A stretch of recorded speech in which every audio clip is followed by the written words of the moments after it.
กระทรวงแรงงานและสวัสดิการสังคมได้มีการประกาศการแต่งตั้งพนักงานนำพาคุ้มครอง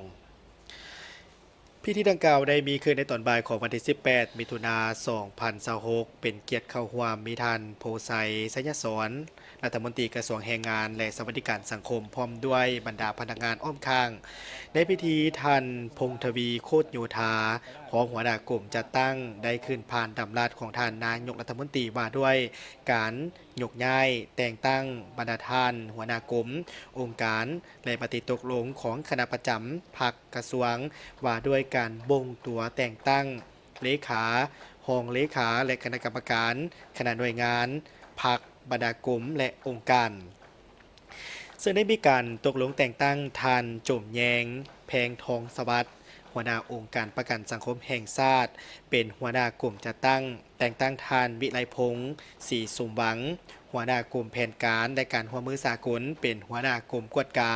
แต่งตั้งท่านนางไก่สอนอ้วนคำปัญญาหักษาการแทนหัวหน้ากลุ่มกวดกาเป็นหัวหน้ากลุ่มแผนการและการหัวมือสากลแต่งตั้งปริญญาเอกบุญมาสิทธิสมหัวหน้าสถาบันพัฒนาฝีมือแรงงานเป็นหัวหน้ากลุ่มนโยบายต่อผู้ที่มีผลงานพิการและผู้อายุสูงแต่งตั้งท่าน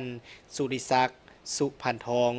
ห้องหัวหน้าสถาบันพัฒนาฝีมือแรงงานเป็น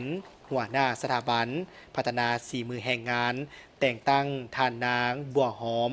พรหมจันทร์ห้องหัวหน้าองค์การประกันสังคมแห่งชาติเป็นรักษาการแทนหัวหน้าองค์การประกันสังคมแห่งชาติพร้อมกันนี้ยังได้เซ็นมอบรับหน้าที่แต่ละภาคส่วนที่ได้รับการแต่งตั้งระหว่างผู้เก่าและผู้ใหม่ในพิธียังได้มีการประกาศข้อตกลงรับอุดหนุนบำนาญคือทานคำพัดอ่อนละสีห้องหัวหน้ากลุ่มคุ้มครองแรงงานและทานกินดาวงหลวงลาด